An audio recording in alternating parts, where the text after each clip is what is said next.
What's going on, guys? My name is Tommy. Welcome back to the channel. Welcome back to my favorite art in 2nd edition so far. Today on the Ancestry Anthology, we're breaking open the Advanced Player's Guide. Almost called that the Advanced Race Guide, almost called that the Advanced Class Guide. I'm probably going to screw that up like 20 times between here and there. Also, I'm noticing when I'm like this 3 times over into coffee and it's like 5 in the afternoon, I probably shouldn't record in this chair, or should get up and go for a walk. But the Amurrun, the cat folk, true enemies of the Shuni, JK, are obviously not, but maybe the objectively better race. In this one's humble opinion, let's break them down, let's tear them apart. They're pretty darn good, it turns out, but I've rambled enough. Let's dive in, shall we? Also, that might have sounded like a cat hiss. That was unintentional. Okay, so of course we have broken down this race in 1st edition in the Forgotten Race review, and follow this card right up here to catch up on that lore, which remains largely the same. Though, fun fact, if you crack open Legacy of the Lost God, the Amurrun have received some updated lore. Outgoing, active humanoids who delight in discovery, whether that's hidden ruins or a comfortable place to nap. Within their tight-knit communities or outside societies, they remain exceptionally social. They continue to see themselves as guardians of the world against forces that would assail it, because indeed so long ago they were. Their legends tell that they were once great cat guardians made by mighty creator spirits tasked with hunting down lingering threats to Golarion when the planet was new. And then over time, said spirits gifted the Amurrun with forms that were a little better suited to longevity, greater forms of intelligence, opposable thumbs, things of that nature, so they could continue to hunt down these mighty horrors. On Golarion, the Amurrun have protected their ancestral city-state of Murraseth in southern Garund, and honestly, I'm very excited to see southern Garund fleshed out in more detail, although the government has been reformed or overthrown several times throughout its long history. Each of its leaders has understood the responsibility of keeping their people's secrets from the rest of the world. Indeed, the Amurrun's greatest secret, the reason that Murraseth is secluded in the first place, is so well kept that not even common citizens of Murraseth know. This is in no short part thanks to the work of the Pride Killers, shadowy government-sponsored spies and researchers who serve the safety of the realm above any government. Fun. So fun, in fact, that Murraseth's precursor was another Amurrun nation, but information more has been scrubbed from all known records. Guess we're gonna have to bop over to the Akashic real quick, aren't we? Whatever doomed the progenitor city came before Earthfall and drove many of its people to serve enigmatic agents thousands of miles away in the Valashmai jungle of Tian Sha.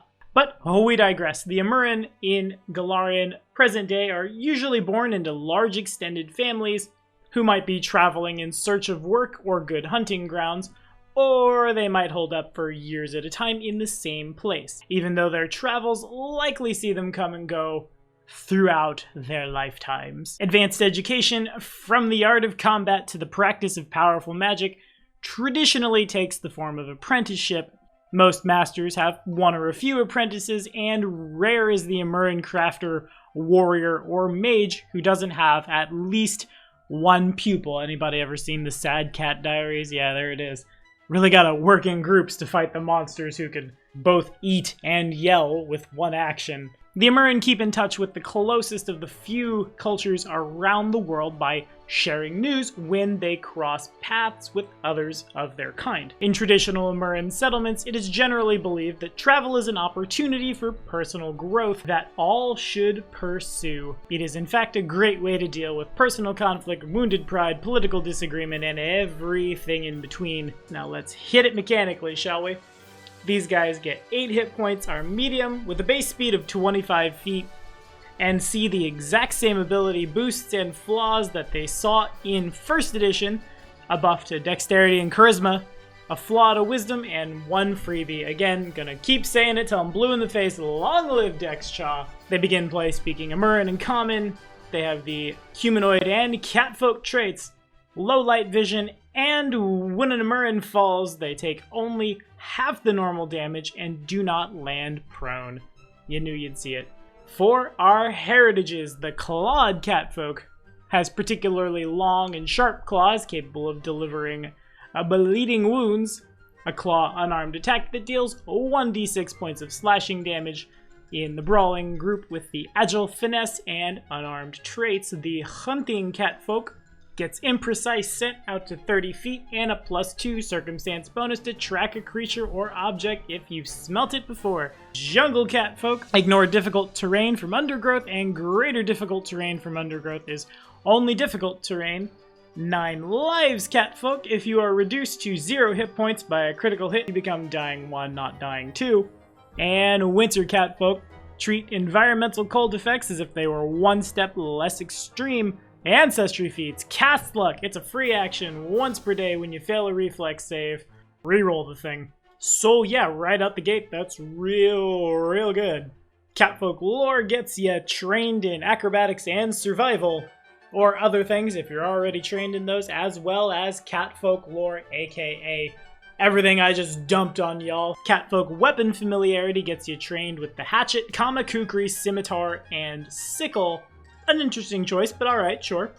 In addition, you gain access to kamas, kukri, and all uncommon catfolk weapons, one of which we see in this book. Talk about it at the end. For you, martial catfolk weapons are simple weapons, and advanced ones are martial weapons.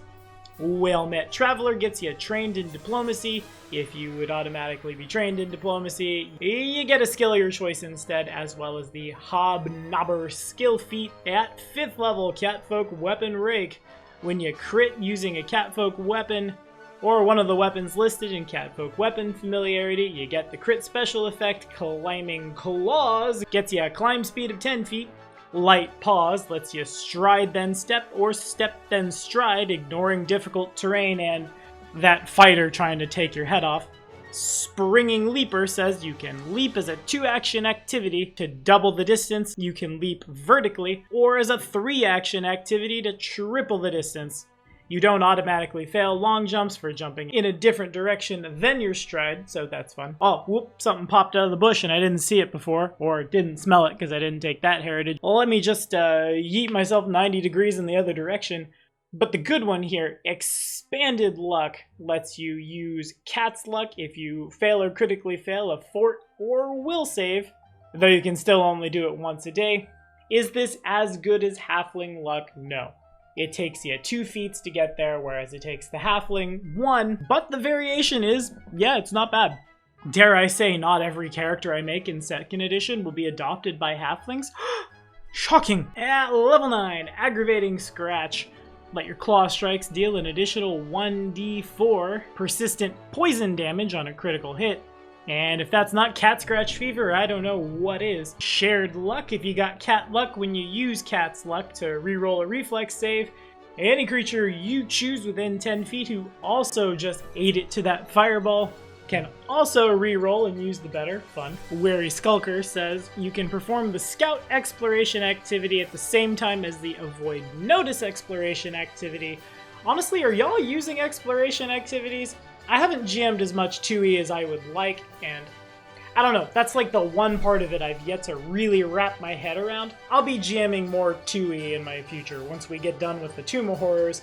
Actually, by the time this video comes out, we might already be done with the Tomb of Horrors, and we'll go from there, I suppose. But well-groomed +1 to whoever at Paizo decided to invent traditional catfolk hygiene products, so you're not just like grooming yourself forever. You get a +1 circumstance bonus on saves against disease. If you roll a success on a saving throw against a disease, you get a crit instead at 13th. What might be the best Ancestry feat truly in the Advanced Player's Guide Black Cat Curse. Once per day, as a reaction, when a creature within 30 feet of you can see, would succeed at a save, you hiss a spiteful curse at the creature. The target must re-roll the triggering save and use the worst. Yeah, that's real good. Unfortunately, you can't throw that in the direction of one who critically succeeded, but hey, all you Amurrun assassins out there, or all you Amurrun scared-to-deaths out there, this lets you hedge your bets. That's not bad. Remember, rolling with disadvantage means you will roll a 5 or less 51% of the time, aka real good. Counterwall, once per day, when an ally within 30 feet of you would be reduced to 0 hit points but not immediately killed, you throw out a daring yowl in the face of adversity. Your ally is not knocked out and remains at 1 hit point.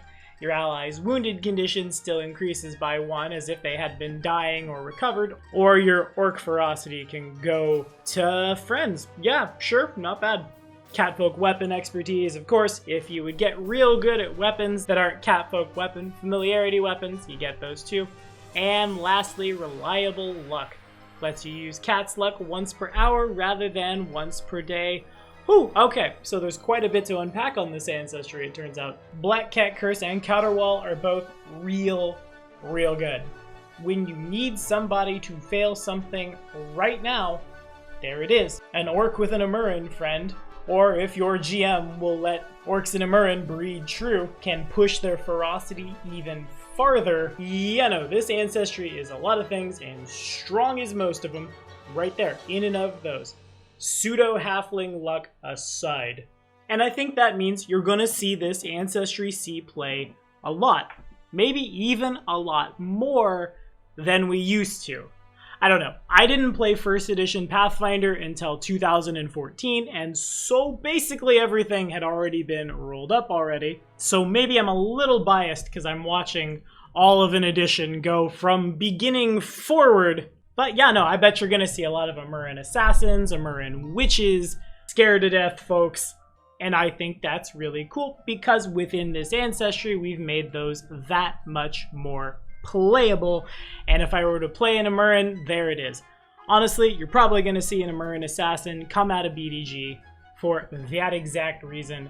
GMing for an Amurrun, something I have done as of Carrying Crown, means we get to see places all over Golarion that we don't normally see, which I think is super cool as well, as I continue to sit and wait for even more Arcadia and Garroon stuff. But that's all the time I have for this one. What do y'all think?